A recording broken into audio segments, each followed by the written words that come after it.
I think the world can take a lot from sport. Sport turns the needle when it comes to entertainment. And it gets everybody's emotions flowing. And it has done for decades, it has done for generations. Sport is that something that the majority of the population is very interested in. Golf shows your character. Sport shows your character. Following sport can show your character. Politics can have a look at sport, is they can understand how it unifies people and how it unifies countries. Sport is an emotion. Correct.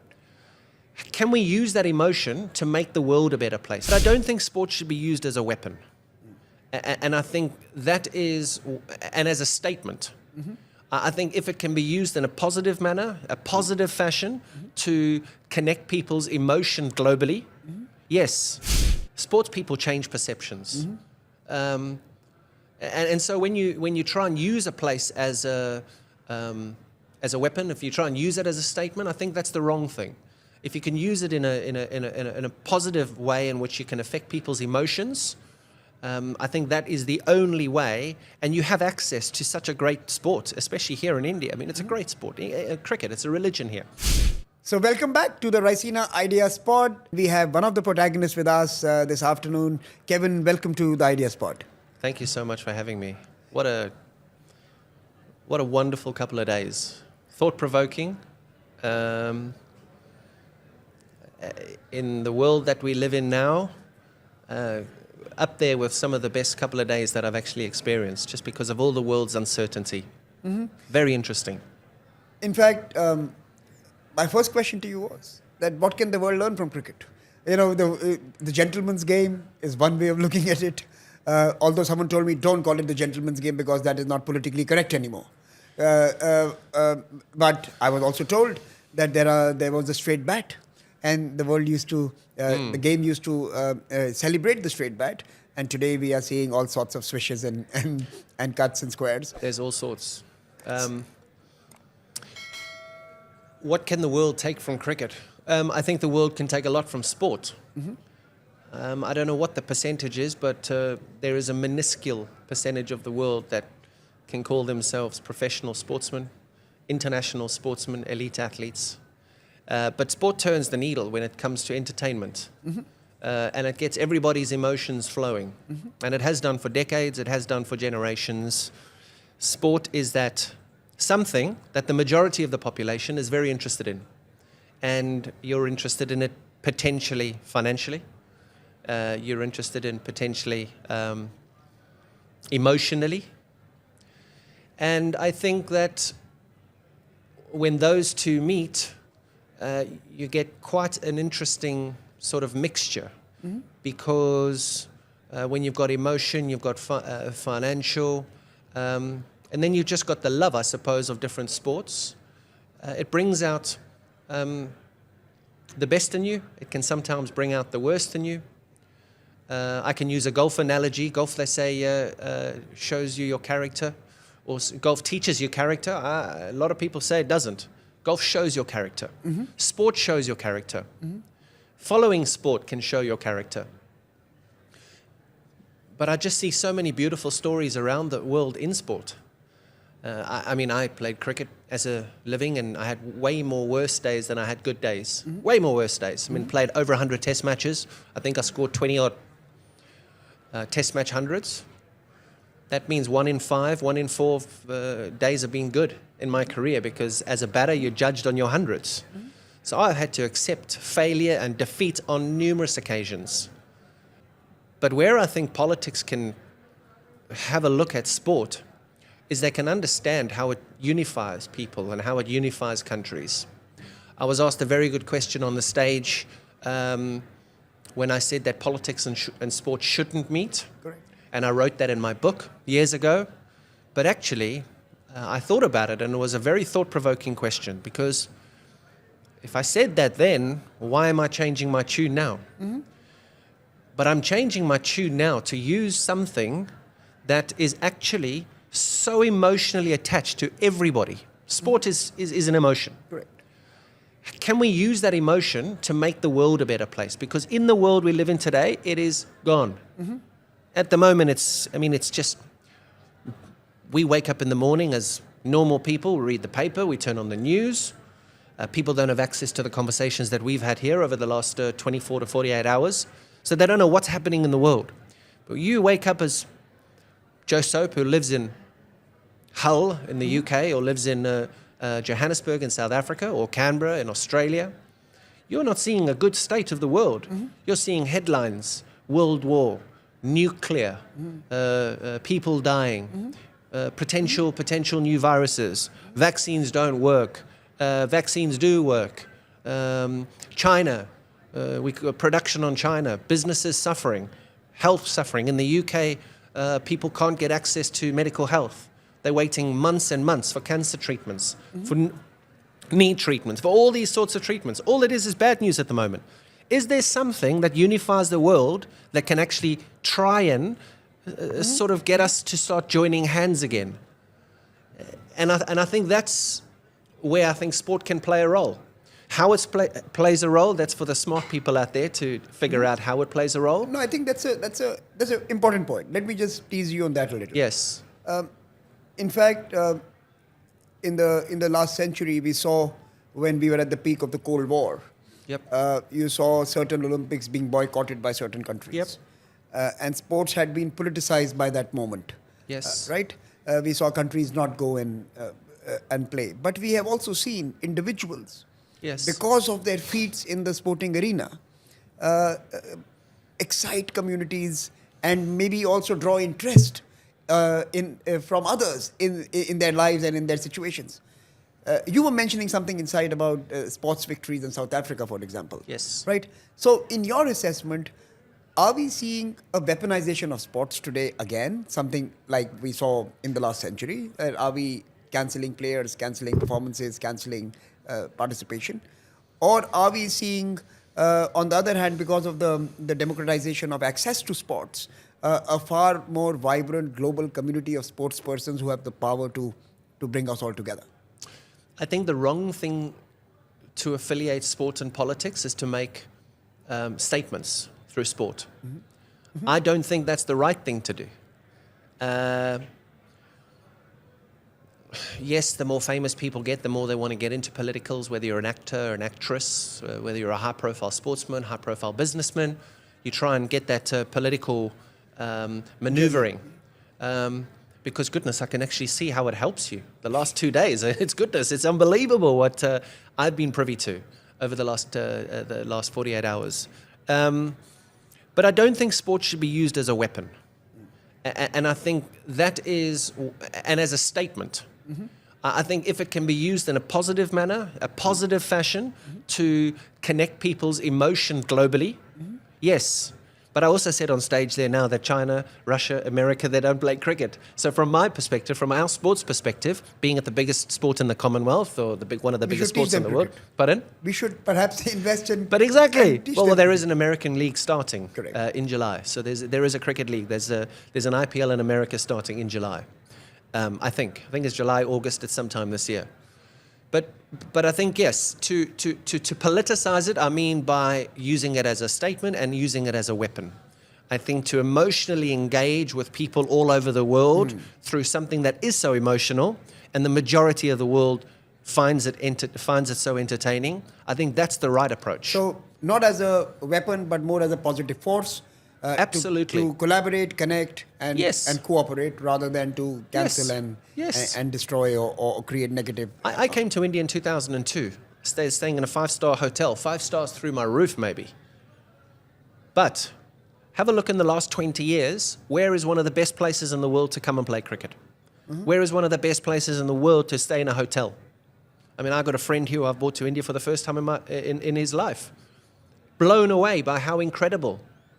You change perceptions when you visit places. Sports people change perceptions, and so when you try and use a place as a weapon, if you try and use it as a statement, I think that's the wrong thing. If you can use it in a positive way in which you can affect people's emotions, I think that is the only way, and you have access to such a great sport, especially here in India. I mean, it's a great sport. Cricket, it's a religion here. But you also have access through football. You have access through some of the biggest sports in the world that can actually really start to intertwine. But I also raised a real good point, I think, where sometimes you just also got to give in a little bit. And I use that analogy, fighting with your wife or having an argument with your wife, as simple as it is, and it's probably the simplest analogy that you can have as a husband and a wife or a partnership. Sometimes you're going to have a disagreement where you know you're right, but actually for peace, you have to give in. Give in a little bit. Give in a little bit. So that's where I think sport can be used. You also gave an analogy of South Africa and its sporting, recent sporting engagements with its own image and its own imagination. Can you share that? Can you share about that with our viewers today? Well, I mean, South Africa obviously went through all its issues through apartheid in the 70s and 80s. Nelson Mandela came out of jail in 1992, I think, 93, 94. So that whole sort of joining of hands, that joining of forces, they call it the Rainbow Nation in South Africa, where because of apartheid there was complete segregation, whites and black people, complete segregation. How did that country unite? How did that country, I mean, clearly they haven't, and I can speak from experience, I've just been in South Africa for the last 5 weeks, and tomorrow I'm actually going back to South Africa, and it's not in a great place. South Africa isn't in a great place. However, what actually unites that country and what actually brought that country together and what sort of was the enabler for it to be called the Rainbow Nation? What's the game? It was rugby. They won the 1995 Rugby World Cup in South Africa. Francois Pienaar and Nelson Mandela stood on the podium. Nelson Mandela put on the captain of South Africa's rugby jersey with his number on the back. They held arms. Francois Pienaar is now godfather, I think, to one of Nelson Mandela's children or grandchildren. A fabulous story, an incredible story. South Africa going through a hard time at the moment. 3 years ago, South Africa won the Rugby World Cup in Japan, and Siya Kolisi, a wonderful ambassador for the country, he gave this speech about we're doing this for South Africa, for the people in South Africa. Everybody knows we're going through a tough time. Again, sport, using sport for good. So, Kevin, you seem to like India. And maybe love India. Yeah, so you love India. Yes. You met the Prime Minister yesterday. Yes. What excites you about India? What has drawn you to India? What is it that this country evokes in you? Emotion. Hospitality better than anywhere in the world. You can come to India now and have the best time ever. It has everything. The infrastructure is incredible. From point of entry to point of exit, it is hands down spectacular. And it's educational. And like I said, fills you with emotion. And I think that what the government have done in terms of what Mr. Jaishankar was saying for the distribution of, say, the vaccine around the world, when they distributed it as well as they distributed it to countries that were struggling. Prime Minister Modi's words around one world, all of us are the same people, resonates with me. And I think it resonates with everything that I've been trying to say now over the last 45 minutes or so, both inside there and here. Work together. We're not all the same, but don't push agendas on people. Don't, because I believe in something else, it doesn't mean you're a bad person. I have a very close friend of mine that is so against, I mean, it's crazy how different his opinions are on vaccine, on COVID, on the pandemic, on politics. If I rang him now and said I got an injury, he's based in another country. If I rang it, before I put the phone down, he's already got somebody to come and fetch me. So it doesn't mean because your political beliefs are different, because you believe in whether you believe in what's happening on either side of the borderline in Ukraine, whether you believe in what happened with the pandemic was right, it doesn't mean you're a bad person. And it doesn't mean you can't be friends with somebody. So tell me, Kevin, is this something that the sports field teaches you again? I'm sure when you're playing with teammates who you count on, depend on, rely on, when you're in big tournaments, many of those teammates would have very different views, would come from very different ethnicities and Yes. backgrounds and histories. So Yes. does the sport field tell you how to trust people who you may not agree with, or you may not necessarily have common views I think you need to have a common goal. So, Samir, if you and I want to get to those flowers there needs to be a road that both of us go on together to get to those flowers. And you need to believe in that road that gets us to those flowers. And you can't err from that road. What you do on the side of the road in your own time, no problem. No problem. When I walked over the ropes playing for England, there was a couple of those people there that I absolutely couldn't stand. There were a couple of them that couldn't stand me.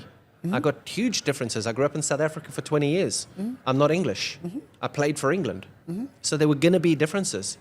But can I tell you something? To get to those flowers there, to beat Australia, to beat India in 2012, it didn't matter what I thought when I was away from the field. When I crossed the boundary line, that guy, to get to those flowers, to beat India, to make sure that for the first time in 28 years we beat India and we left Kolkata or left Nagpur or wherever where the final test match was, I can't remember.